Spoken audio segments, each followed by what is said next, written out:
Buenas tardes a todos, bienvenidos una vez más a uno de nuestros seminarios Credit Core Capital. En la tarde de hoy quisimos traer un tema, digamos que es recurrente, pero que en esta ocasión lo queremos manejar de una manera diferente. Mi nombre es Juan Pablo Galán y voy a estar a cargo de moderar esta reunión. Hoy quisimos tener la visión de diferentes áreas del equipo, todas relacionadas con el mercado cambiario. Titulamos esto El dólar, una historia de amor y odio, y la razón de ese título es precisamente lo que vivimos en el día a día, donde hay momentos en donde todo el mundo quiere estar comprado en dólares y momentos donde todo el mundo es prácticamente alérgico a dólares, como vamos a ver más adelante. Nos acompañan hoy, por un lado, Germán Verdugo, del área de asesoría de inversiones, es el gerente de estrategia de Ultracer 5.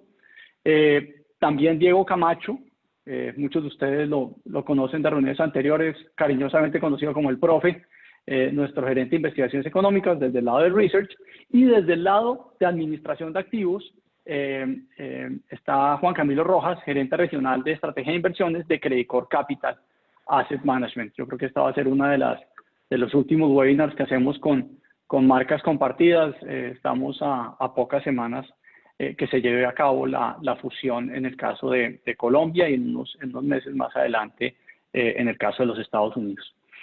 Ya entrando en materia, quería a manera de introducción traer esta caricatura que es un clásico de nuestro mercado. Yo creo que no aparece, ahí cuando estuve buscándola no aparece la fecha, pero recuerdo haberla visto cuando estaba empezando a trabajar por allá en el año 1994, y que refleja lo que, digamos, algo de la burla de mucha gente hacia nuestros mercados financieros, donde de un momento a otro se despierta una fiebre, ya sea de compra o de venta sobre un activo, y ve uno digamos, correspondientes movimientos en el mercado de ese activo. Y pues, para no ir más lejos, ahí tienen a mano derecha graficada el peso dólar, y esto es solamente lo corrido de este año, y ver cómo hemos tenido esta volatilidad entre mínimos y máximos de prácticamente 1.000 pesos por dólar. Nada despreciable movimiento alrededor del año. Y pues ustedes se acuerdan hace unos meses cuando estábamos en esta zona entre, diría yo, sí, arriba de los 4.000, la locura, la gente pensaba que se habían acabado los dólares, todo el mundo quería comprar a cualquier precio, así como cuando estaba más abajo, digamos, les parecía que estaba mucho más caro, y luego, digamos, el mercado se les volteó. Y ahora pues estamos viendo esta corrección que llevamos teniendo de manera no muy ordenada. Al principio, últimamente viene como más consistente, pero ha tenido también su volatilidad a partir del mes de marzo, después del momento, digamos, de pánico. Hoy, como les decía, queremos tener una conversación diferente con el equipo, y lo que queremos es como ir viendo de entender algunos mitos, ¿no? Arrancando por tal vez el más complejo, y es si creemos que es posible ser consistente en predecir la tasa de cambio. Muchos de ustedes ven que en algún momento algún analista saca pecho porque en efecto predijo en un momento puntual el movimiento del tipo de cambio y el rango donde se iba a mover, pero posiblemente lo que uno deja de ver es que ese mismo analista a los pocos meses volvió a hacer otra predicción, y su resultado pues no fue ni cerca en acertado a la primera vez.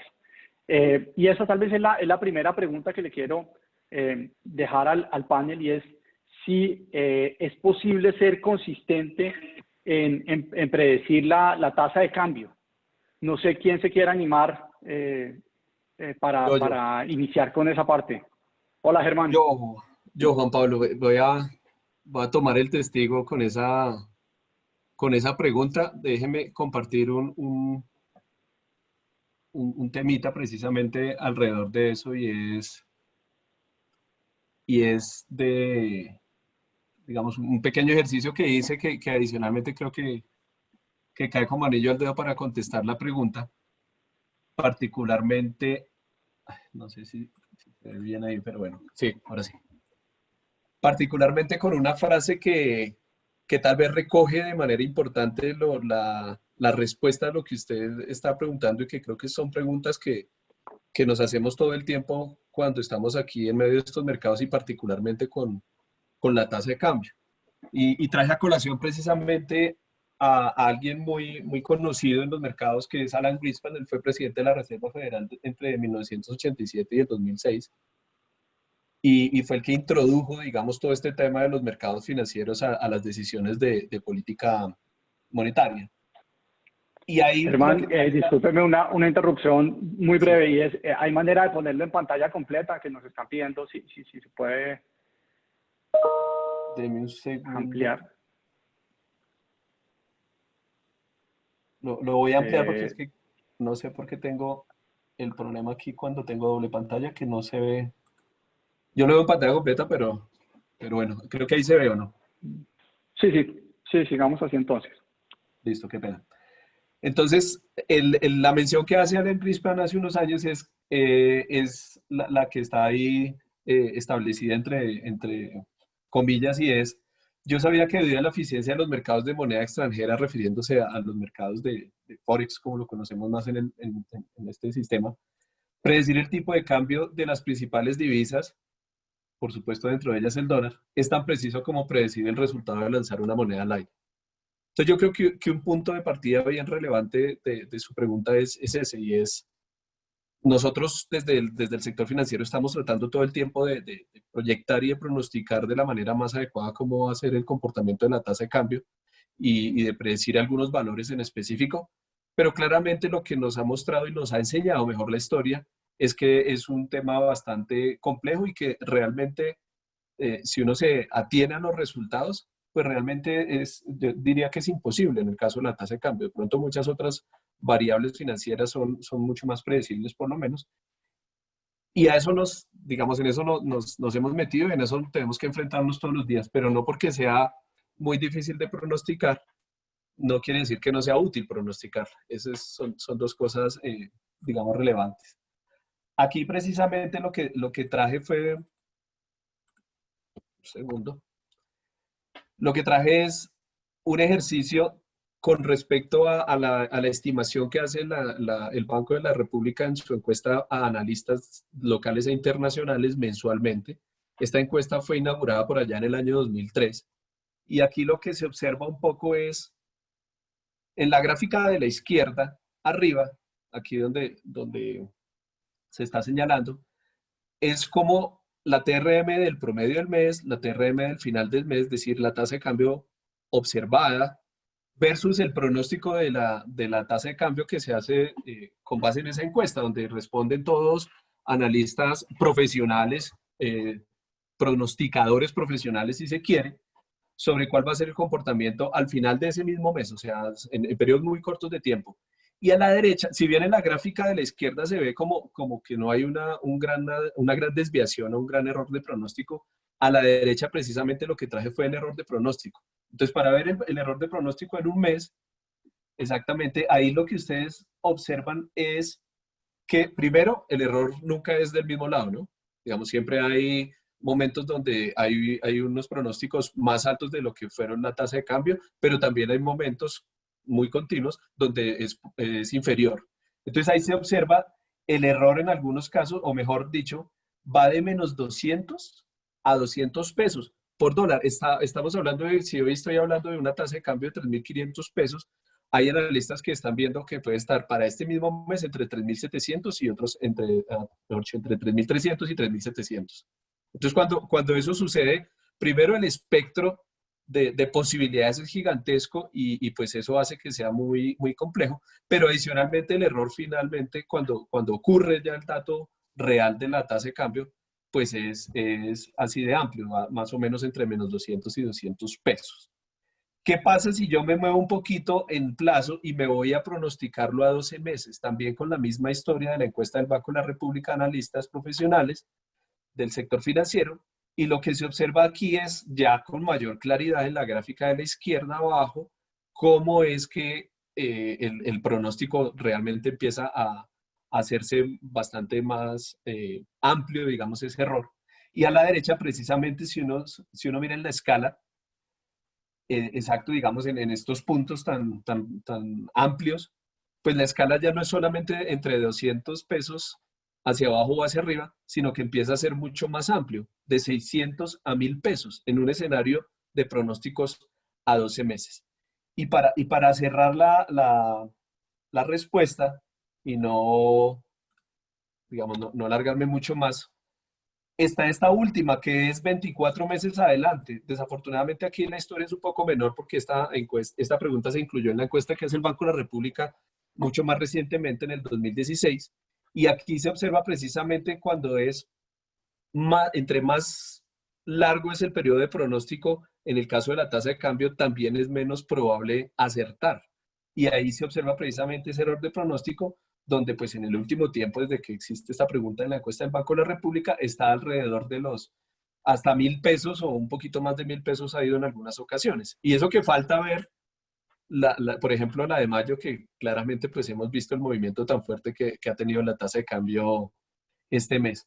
En últimas, ¿qué puede uno concluir de lo que ha sucedido con el tema del tipo de cambio? Es que con los pronósticos, mejor, es que los pronósticos de corto plazo primero son adaptativos, es decir, dependen del último dato conocido, y eso lo que quiere decir es que terminamos los pronosticadores de alguna manera, o los que hemos hecho pronóstico en algún momento de tasa de cambio, adaptándonos, o el conjunto en general de pronosticadores, adaptándose al último dato. Entonces, ¿qué va a suceder seguramente? Con la caída fuerte que ha tenido el precio del dólar en términos de pesos colombianos recientemente, probablemente tengamos también una revisión a la baja rápidamente de las estimaciones de corto plazo. Pero fíjense lo interesante. Lo otro es que los pronósticos de largo plazo tienden más bien a ser persistentes, es decir, a no cambiar rápidamente.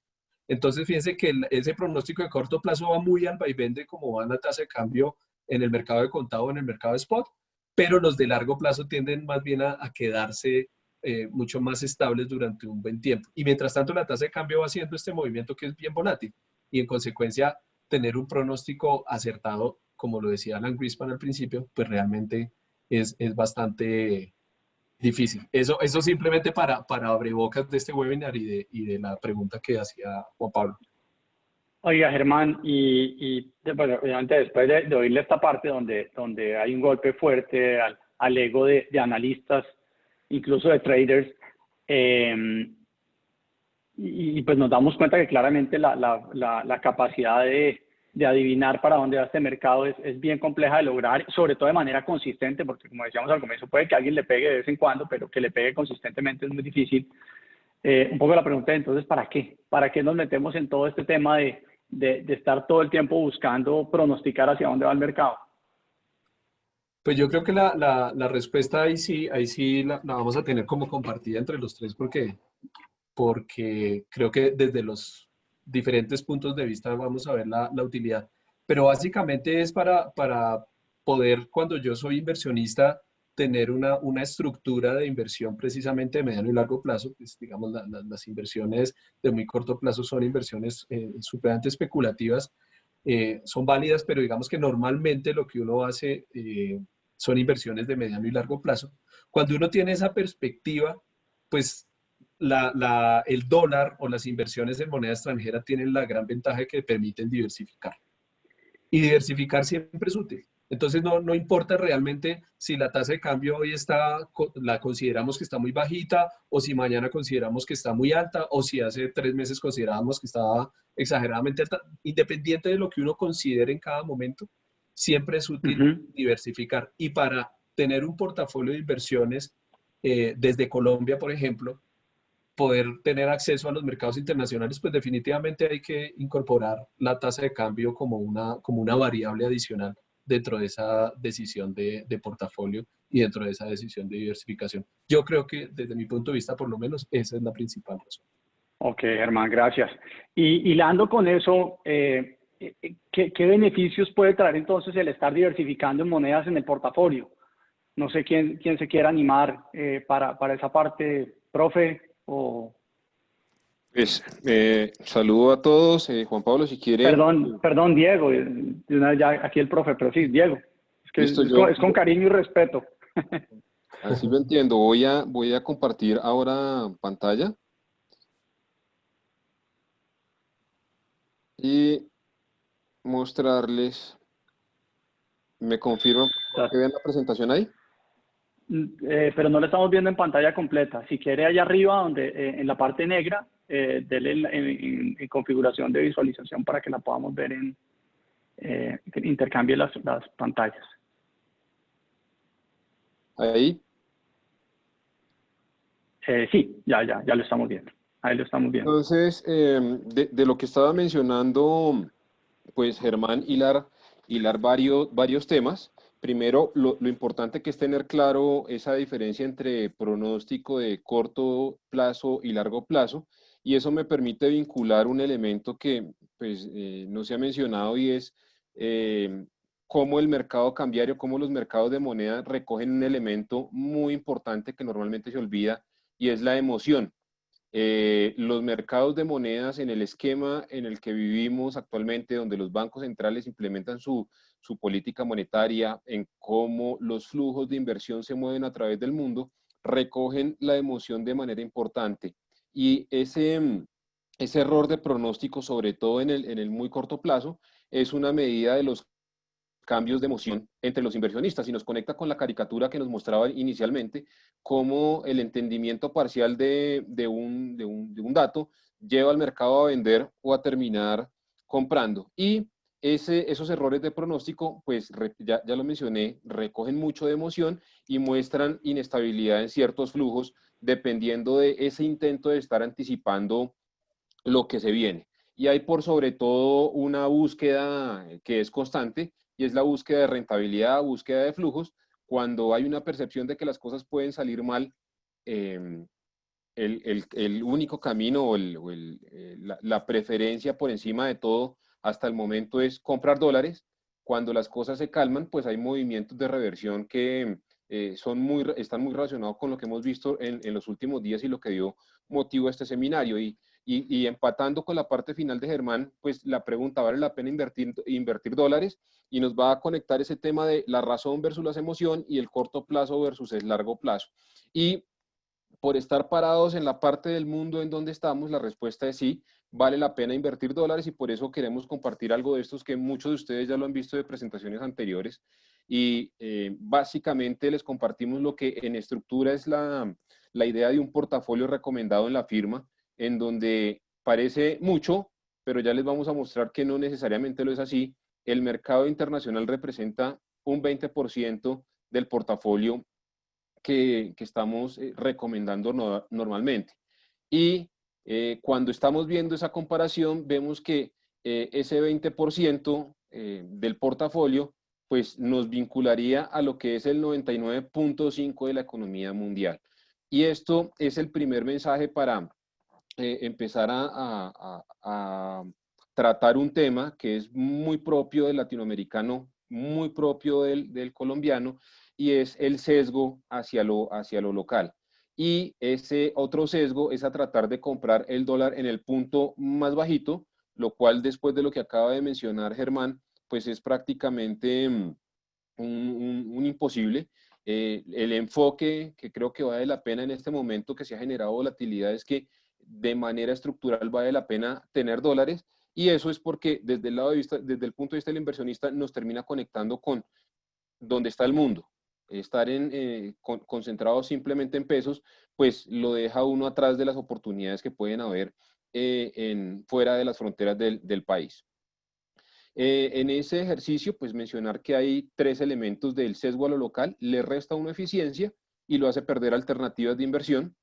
Normalmente en las conversaciones que tenemos con inversionistas, pues tenemos una lectura en donde se considera que el portafolio es conservador porque se invierte en las compañías más grandes del país. Ahí van a ver ustedes un ejemplo tomando los nombres de los principales emisores en Colombia y cuando contrastamos lo más grande que tenemos en Colombia contra similares en el resto del mundo, pues queda un poco más claro lo complicado que es hablar de diversificación y estrategias conservadoras cuando en realidad se está muy concentrado en una economía que no es la más grande y que cuando las cosas se complican, pues tienen movimientos muy grandes en el tipo de cambio que se traducen en pérdida de riqueza.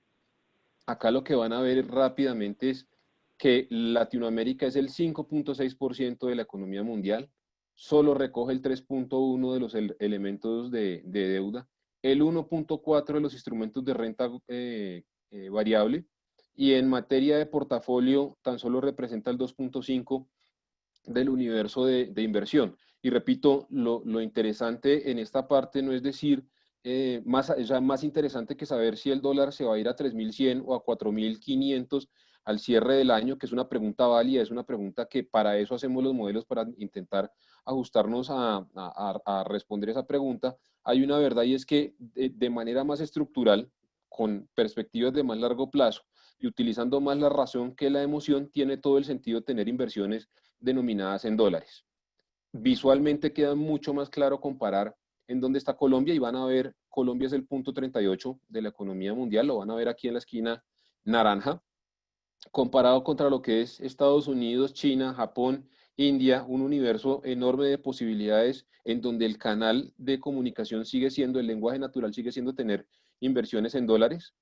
En el mundo de renta variable, una historia similar. Colombia es el 0.06% de ese universo y vale hacer la pena la siguiente precisión. Estos son datos del año anterior, no habíamos recogido los efectos de la pandemia, pero termina siendo útil para mostrar lo que se representaba antes de la pandemia. Hoy los valores pues van en contra del valor de las inversiones simplemente en pesos.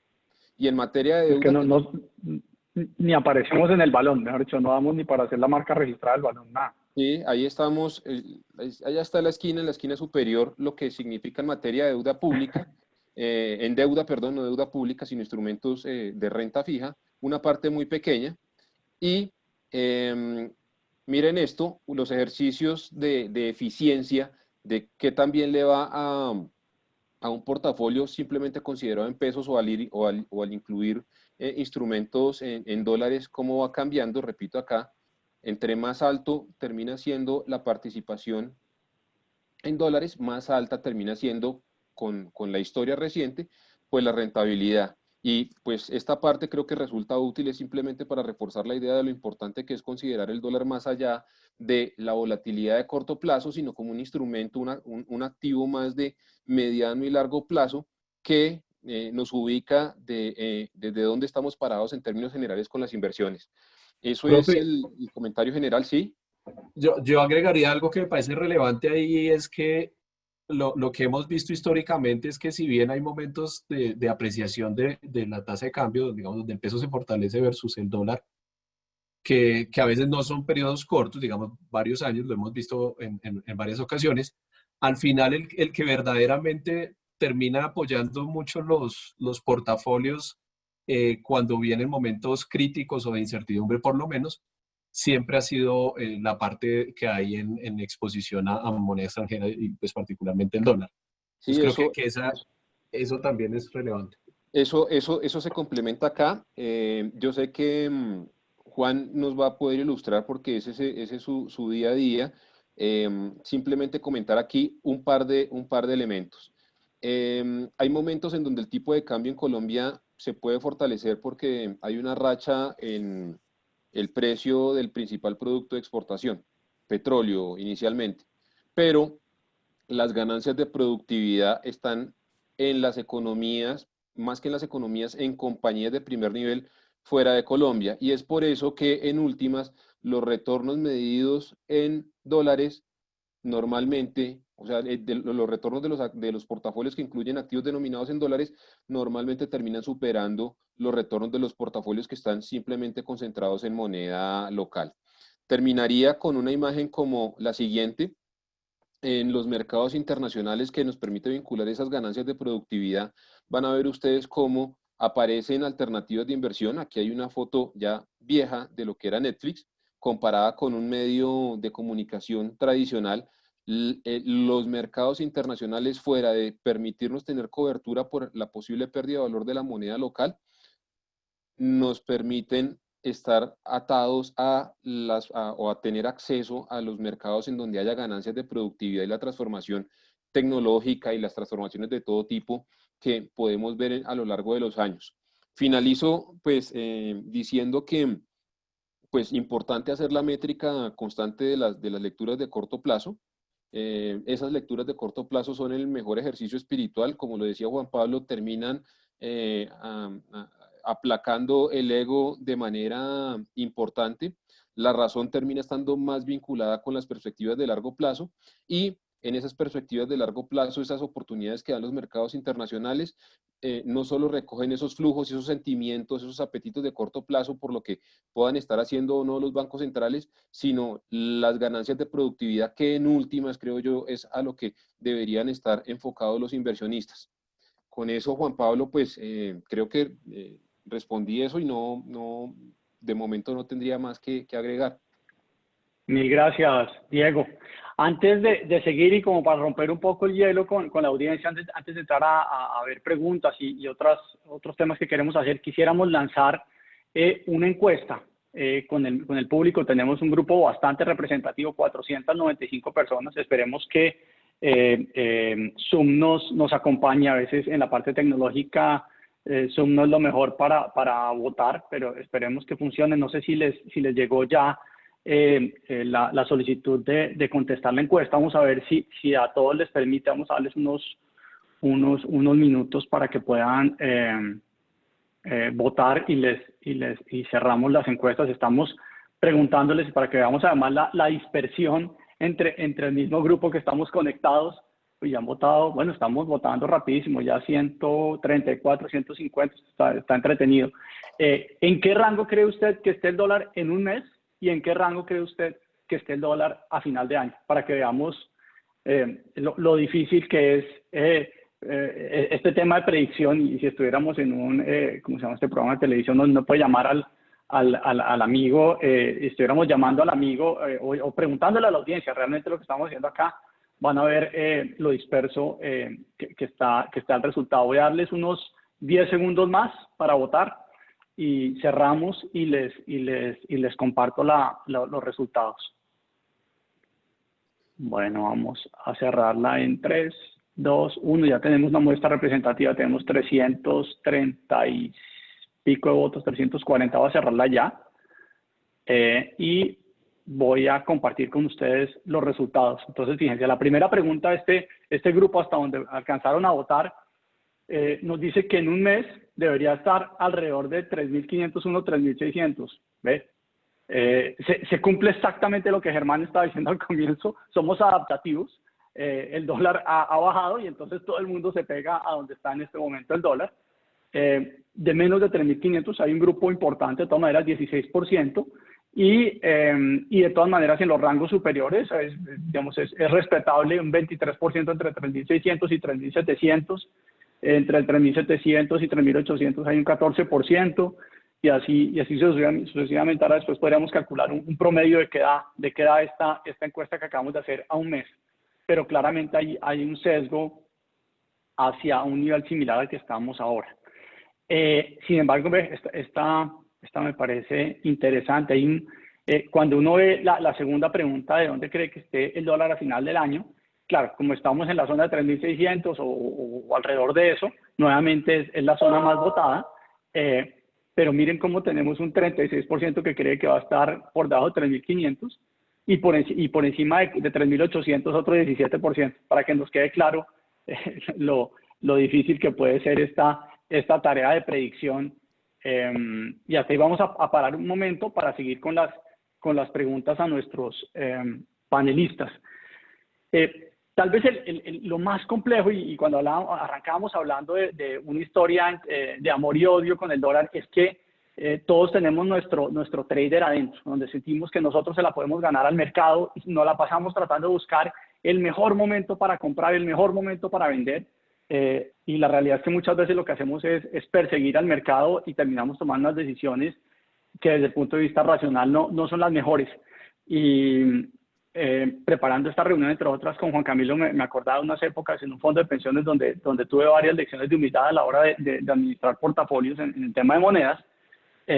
Y al final, digamos, la respuesta iba más por el lado de asset management y de cómo llegar digamos, a un modelo a mediano largo plazo que funcionara y donde uno realmente le sacara jugo a las monedas.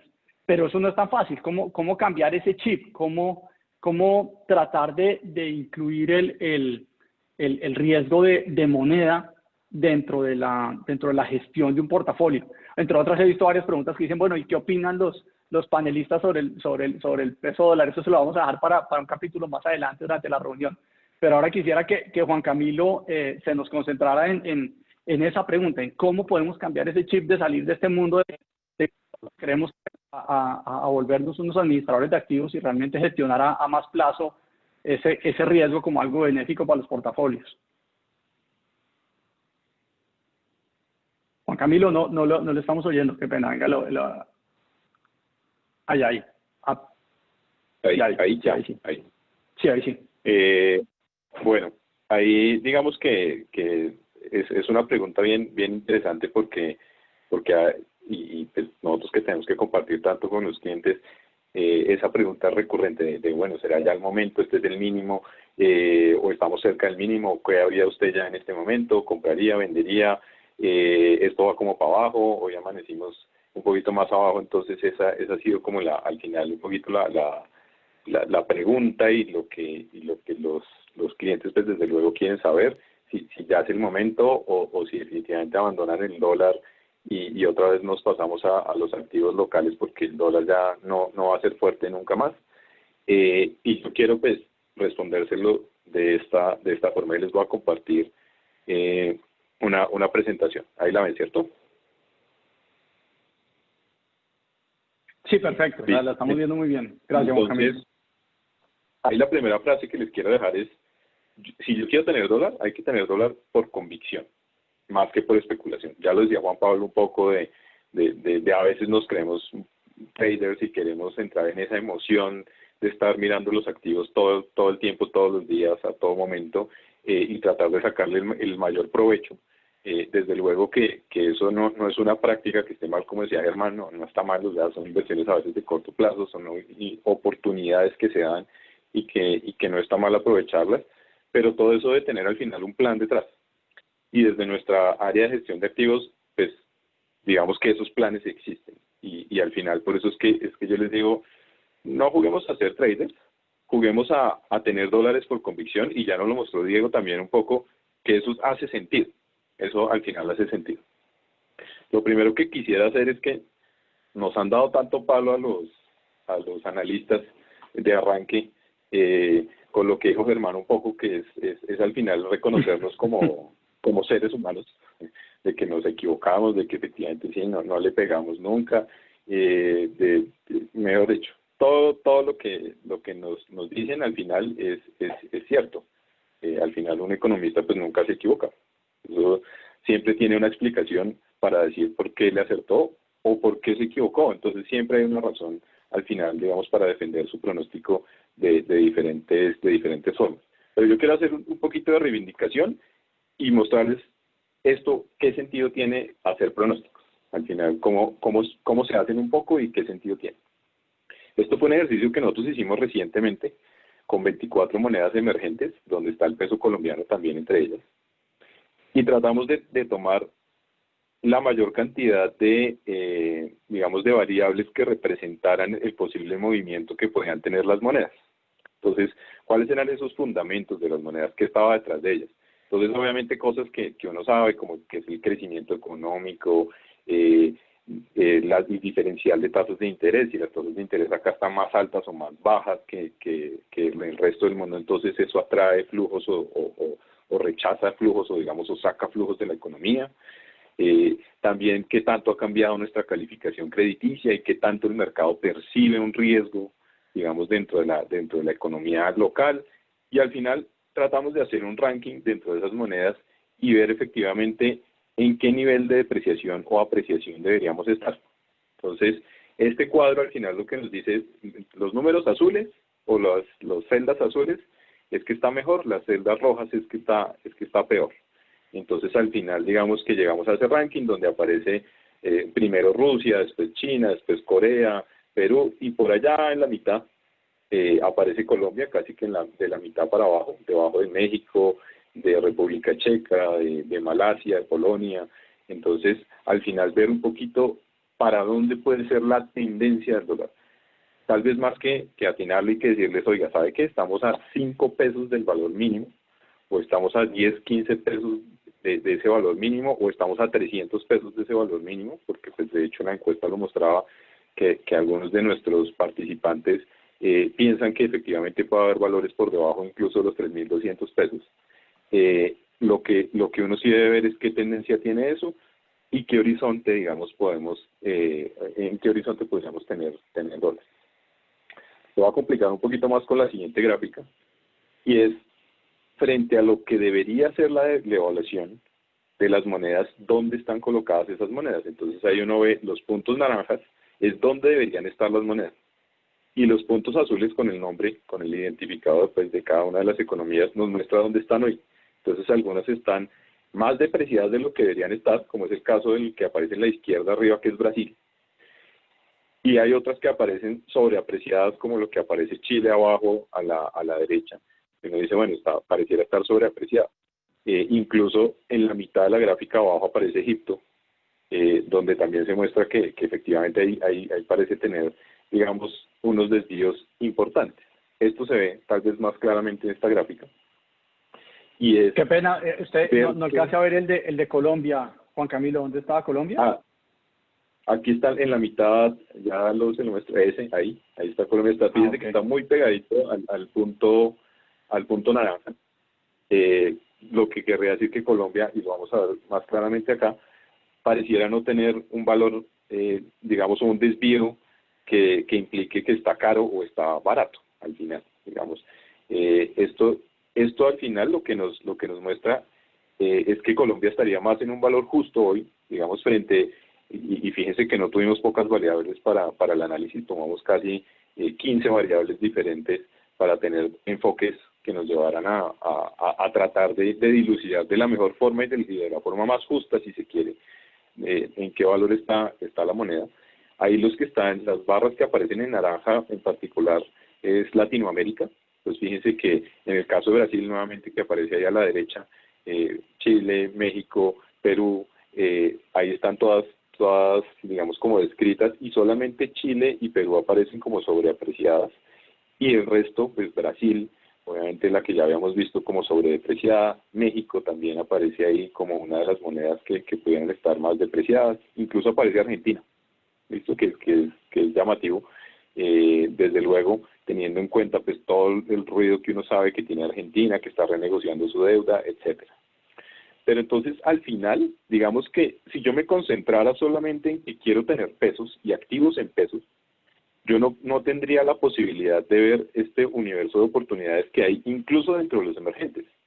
Porque yo digo, claro, Brasil está sobredepreciado, pero si yo estoy parado en pesos, pues en realidad no puedo ver oportunidades que haya en Brasil, no puedo ver oportunidades que haya en México, no puedo ver oportunidades que haya en otras economías, Corea del Sur, ahí aparece como otras, Sudáfrica. ¿Listo? Entonces, al final, digamos que si yo me cierro, y como decía un poco Diego, y tengo ese home bias de solo me interesan los activos que están en mi universo Colombia, pues obviamente me olvido del resto del mundo. Entonces, esto es un primer acercamiento bueno, esto me da una tendencia y me da una razón para pensar en ciertas cosas. Entonces, si me preguntaran hoy, y sé que ahora seguramente vamos a entrar en esa discusión, bueno, ¿está barato o está caro? ¿Usted qué haría? Entonces al final yo les diría, vea, fundamentalmente me está diciendo que está en su valor justo, o sea, pensar que va a caer más no parece tan probable. Que haya desviaciones de corto plazo, sin duda puede pasar, pero digamos que en valor justo pareciera que estamos llegando a un valor bajo. Okay. Ahora, ¿esto cómo lo traduzco a los activos al final? Entonces, si yo, y esto es una pregunta normal, y digamos, es parte de la oferta que normalmente se entrega en el mercado financiero colombiano, es, ok, ¿usted quiere un portafolio con cobertura o sin cobertura? Entonces, ¿cómo me expongo yo a los activos afuera? Entonces, al final fíjense, estos punticos que aparecen acá, Entonces, si yo tengo un portafolio, al final yo me declaro ser una persona que tiene un riesgo moderado, o sea, que no soy ni ultraconservador ni ultra agresivo, pero soy persona que acepta tener oportunidades en renta fija y en renta variable, y digo, bueno, entonces voy a hacer el mejor de los negocios y me voy a invertir en Colombia. Voy a hacer una combinación de renta fija y renta variable en Colombia. Este es este portafolio que aparece acá, en la parte derecha. ¿Listo? Donde tengo un rendimiento histórico observado de 8.5% y una volatilidad de 8.5%. ¿Listo? Pero entonces si me muevo y digo, bueno, y si acepto dentro de ese balance y tener también activos afuera, o sea, renta fija y renta variable afuera, obtengo algún beneficio. Y al final, fíjense que aquí tengo el de más a la izquierda es un portafolio cubierto y el que está en el centro es un portafolio descubierto. O sea, que dentro de esa composición también acepto tener dólares. ¿Listo? No estoy cubriendo esa posibilidad, digamos, de beneficiarme o de afectarme de lo que pase con los dólares. ¿Listo? Entonces, eso es importante. Eso es importante saberlo e importante tenerlo. ¿Por qué? Y aquí está la respuesta. ¿Cómo ha sido la evolución histórica de estos portafolios? Si yo hubiera hecho, no, mire, yo soy súper agresivo, pero en Colombia. Entonces, si soy súper agresivo en Colombia, resulta que me voy por la línea de más abajo, en rentabilidad. Y esto está medido desde el año 2014. Esto así ha sido el comportamiento. Si yo digo, bueno, yo soy agresivo, pues digamos, moderadamente agresivo, pero entonces me va a meter a los activos internacionales, pero cubierto. Bueno, pues me voy por la línea de la mitad, la línea naranja. ¿Listo? Y al final, si hubiera dicho, no, yo lo que quiero realmente por convicción exponerme al dólar, tener los activos afuera, tener eso dentro de mi portafolio, pues me hubiera ido al final por la línea gris más clara que tengo arriba. Y eso que estamos subrayando ahí es el diversificador natural. Esta fue la última caída que tuvimos con el coronavirus. Entonces, fíjense cómo le pegó a los diferentes portafolios. Entonces, al final digo, no, yo en Colombia no hubiera sentido tanto. Miren lo que está pasando en Colombia. Aún en ese tipo de portafolios no he recuperado la caída. En el de la mitad, que es, yo estaba más diversificado porque tenía activos afuera, tampoco he recuperado. ¿Listo? Voy en el camino, pero no he recuperado. Pero si hubiera tenido dólares o esa exposición al dólar, hoy ya hubiera recuperado toda esa caída que hubiera tenido efectivamente en los portafolios. Entonces, al final el mensaje es tener dólares por convicción, no por especulación. Esa sería como mi recomendación ahí. Gracias, Juan Camilo, muchas gracias. Sí, definitivamente hace sentido cuando lo mete en la estrategia de portafolio y sale de este mundo de trader en el día a día tratando de adivinar cómo va a caer la moneda, como decía Germán y el señor Greenspan. Entrando ya en la última parte de la reunión y pues por comentarios que estoy recibiendo acá por el chat, pues les voy a pedir que pongan carne en el asador nuestros estrategas y analistas hoy y se arriesguen un poco después de la desprestigiada con la que arrancamos la reunión hablando de los analistas y la buena capacidad que tienen para equivocarse. De todas maneras, el público clama por conocer cuál es la opinión de ustedes en este momento. Y voy a aprovechar una pregunta del público que es la siguiente. Dicen, ¿consideran que esta caída del dólar es una devuelta gradual a la normalidad o es una calma momentánea debido al exagerado optimismo que hay a pesar de los malos datos económicos? Una especie de calma al estar en el ojo del huracán. La pregunta tiene sesgo de entrada, pero de todas maneras no sé si eso nos sirva como para arrancar esta última parte del conversatorio. Dejemos que Germán adivine primero. Sí, yo sabía que iba por ahí la bueno. Eso es bullying.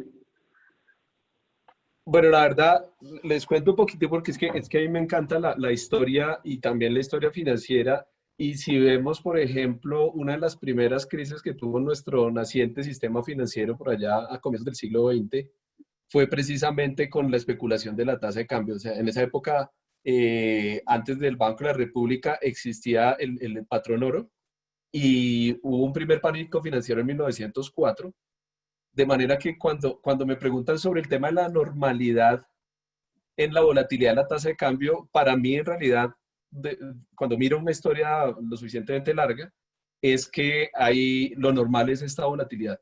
O sea, esta volatilidad que pareciera como atípica, si uno lo mira en escenarios mucho más largos de cómo ha sido históricamente la tasa de cambio, no solamente en Colombia, sino en otras economías emergentes parecidas, pues esa es una de las consecuencias, digamos, de tener un tipo de cambio flexible.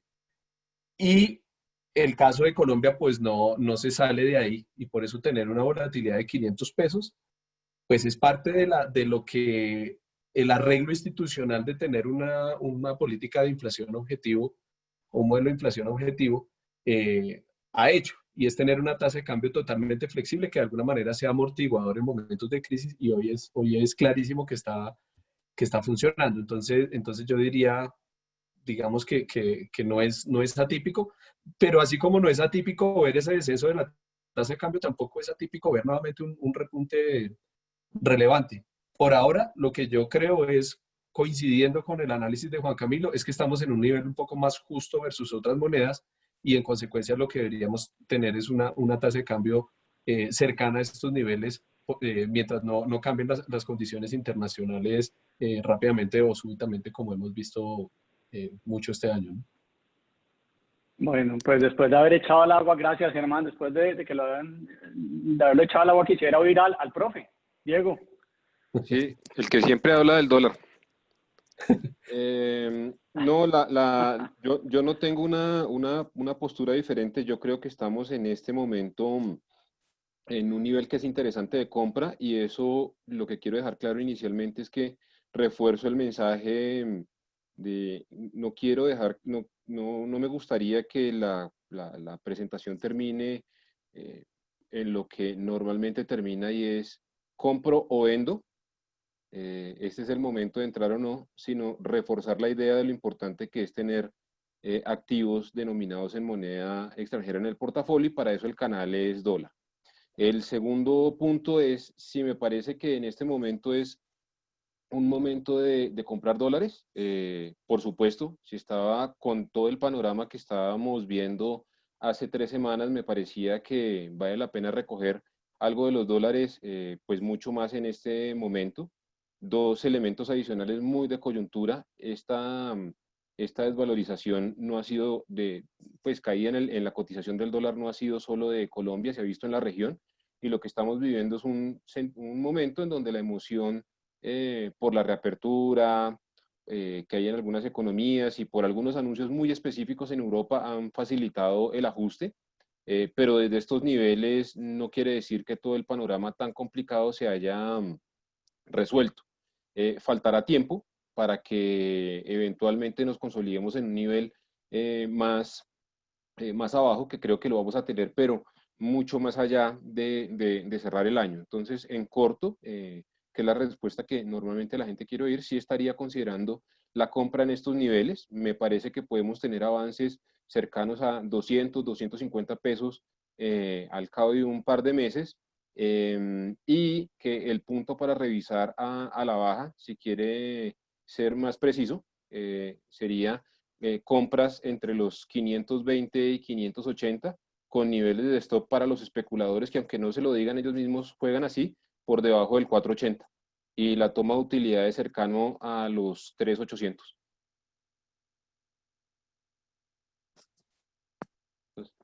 No le escucho.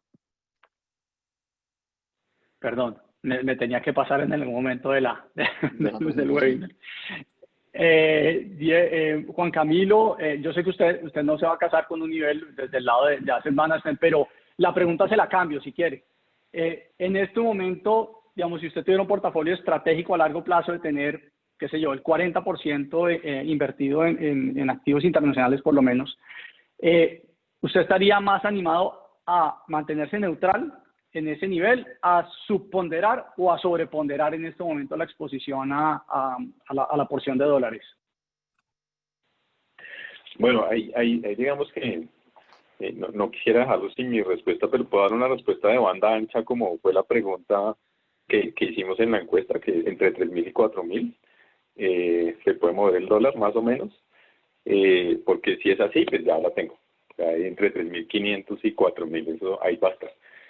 Pero, como les decía un poquito, hay que pensar es en términos no especulativos, que ahí Diego pues nos dio unos niveles bien interesantes de, bueno, en dónde pudiera estar esa negociación al final del dólar, pero más que, o de lo que dijo Diego, yo rescataría, y basado en la pregunta que me hace Juan Pablo, es, ok, ¿es este el momento para sacar, o digamos, pesos, convertirlos a dólares e invertirme? Entonces pareciera que sí pudiera ser una buena estrategia.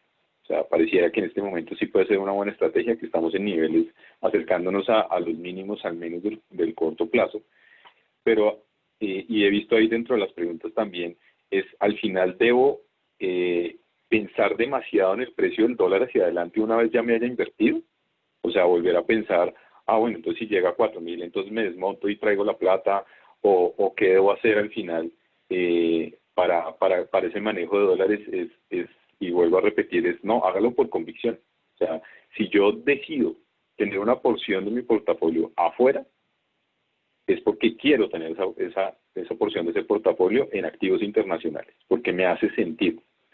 Esto, si yo empiezo a pensar que voy a tener una porción porque voy a especular con el dólar, o sea, porque si llega a cierto valor el peso dólar, voy a devolver la operación, creo que no tienen, digamos, desde el punto de vista de manejo de portafolio, no haría tanto sentido, porque ahí me estaría volviendo nuevamente un especulador. Entonces, ahí mi recomendación es, si hace sentido en este momento a estos niveles tener más dólares en mi portafolio como representados en activos internacionales, por supuesto que sí, y creo que es un buen momento para aprovecharlo. Muchas gracias, Juan Camilo. Pues voy ya cerrando. Juan. Perdón, sí. No nos va a dejar sin su respuesta. Y no de banda ancha. Que recuerde viejos tiempos. Digamos, yo en este momento mi respuesta iría por sobreponderar. Definitivamente creo que si teníamos mucha gente angustiada a niveles de 4.000 ampliando su portafolio afuera, definitivamente a estos niveles hace sentido empezar a sobreponderar un poco, digamos, desde el punto de vista táctico en su portafolio. La respuesta de trader sí se la dejo a usted de los niveles con stop loss y nivel de utilidad. Estaba entrando ya como en la parte final de como resumir las conclusiones de lo que hemos hablado, y estuve tomando notas mientras íbamos avanzando en la reunión. Lo primero que nos quedó clarísimo es que ser consistente en predecir la tasa de cambio definitivamente es una utopía, ¿no? Pero eso no quiere decir que estar muy conectado con lo que está sucediendo nos permita pilotear el barco en escenarios de calma o de tormenta. En este momento todo el mundo está muy tranquilo, y hoy el dato de empleo en Estados Unidos, en fin, todo positivo, pero sabemos que esto va y viene, como era la pregunta del público hace un rato. Lo que sí nos queda claro después de la charla, y me parece muy valioso, es el beneficio de la diversificación. Primero Diego entró y nos dio un palazo mostrando cómo el grueso de los portafolios que tenemos de inversionistas colombianos están demasiado concentrados en el mercado local. Ellos, muchos de nuestros clientes se sienten siempre orgullosos de estar en los grandes nombres, pero realmente están en los grandes nombres de un planeta en el sistema solar más bien pequeño, digamos, que sería Colombia. Y que obviamente eso implica pues mayor riesgo y no son representativos de lo que es el portafolio global. Luego el reto de cambiar el chip, salir de esa necesidad de estar tratando a toda costa de ser traders y tratar de cambiar al mundo de asset management. No es fácil, pero por eso me gusta empezar después de oírlos a ustedes, a hablar de sobreponderar, subponderar en la porción del portafolio, y que definitivamente sí hay unas herramientas donde entre más factores, claramente mejor calidad de estimación precisamente para guiarlos el manejo de esos portafolios, casi que son como nuestros sensores en el barco. Y por último, entramos ya a hablar de cómo predecir, digamos, volviendo al punto inicial, predecir el clima definitivamente es una utopía con exactitud, pero sí podemos leer señales y timonear. Y de lo que estoy entendiendo hoy, de lo que recojo de todos ustedes, es que, digamos, y me subí a ese barco también, definitivamente es un nivel donde suena atractivo empezar a sobreponderar esa exposición del dólar en el portafolio. Hasta ahí lo que tenía como de conclusiones. No sé si Juan Camilo, Germán o Diego tengan algo más para añadir antes de cerrar, o si hay alguna pregunta del público que quieran contestar de lo que han podido leer. Sí, yo tengo aquí una que vi donde nos decían un poco, bueno, si antes de la crisis estábamos en niveles por debajo de los 3.500 en el peso dólar, y pasó todo esto y digamos llegamos hasta los 4.000 y nos estamos devolviendo, ¿por qué insistimos en los niveles, digamos, o en estos niveles como aparentemente justos para el peso dólar y no niveles nuevamente más abajo? Y ahí yo lo que quería es hacer como recordar cuáles eran los factores que nos imprimían cierta volatilidad en el peso dólar previo a que todo esto pasara. Y ahí se estaba hablando de, oiga, ¿qué va a pasar con la calificación? ¿Qué va a pasar con el precio del petróleo? ¿Qué tan vulnerable es Colombia? Y ahí, pues, las respuestas es que previo a la crisis, Colombia era vulnerable. Posterior a la crisis y con todos estos gastos extraordinarios en los que ha tenido que incurrir el gobierno, pues las finanzas quedan un poco más débiles y eso lo hace más vulnerable, digamos, a cualquier otro choque que no tiene que ser una segunda ola o cosas así, sino incluso choques internos. Entonces eso también cuenta dentro del balance para, digamos, no pensar que después de todo esto vamos a volver exactamente al punto donde estábamos en términos de precios de todos los activos. Entonces creo que eso es importante desde mi punto de vista, pues como subrayarlo ahí. Muchas gracias, Juan Camilo. ¿Algo más? Sí, yo tenía Diego, una Germán, ¿alguna palabra final? Me pareció interesante sobre el tema de empresarial, porque creo que nos hemos, por supuesto, enfocado por el lado del asset management, pero había una pregunta sobre si soy una empresa y tengo una deuda en dólares, entonces es momento de cubrirse o seguir descubierto, no sé. Digamos que en ese orden de ideas va la pregunta. Me parece bien importante la respuesta y es, al final lo que tengo que hacer ya no como un asset manager, sino aquí lo que estoy haciendo es administrando es un balance. Pues eso es lo que tengo que ver, la relación entre mi activo y mi pasivo. Si yo soy capaz de generar los flujos de caja para pagar esa deuda en dólares, pues digamos que el precio de la tasa de cambio no debería ser un factor relevante, pero en la medida en que yo tenga desbalanceado el activo y el pasivo, y dependiendo también de mi flujo de caja en moneda extranjera o en moneda local, pues eso es lo que de verdad lleva a tomar la decisión de si cubrirse o no cubrirse, de manera que es un tema muy particular y no puede uno generalizar de si es un momento de jugar a la cobertura o a la descobertura, porque sería en alguna medida especular sobre un balance, digamos, corporativo. Perfecto, Germán. Muchas gracias. Diego, ¿algo final? No, señor. No. Bueno, pues muchísimas gracias a todos. Hemos cumplido con el horario, una hora de reunión. Espero que haya sido de interés. Les agradecemos si nos pueden ayudar a contestar la encuesta posterior que les debe estar llegando por correo electrónico en un rato. Y bueno, esperamos verlos próximamente en otro de nuestros seminarios. Buenas tardes y un feliz fin de semana.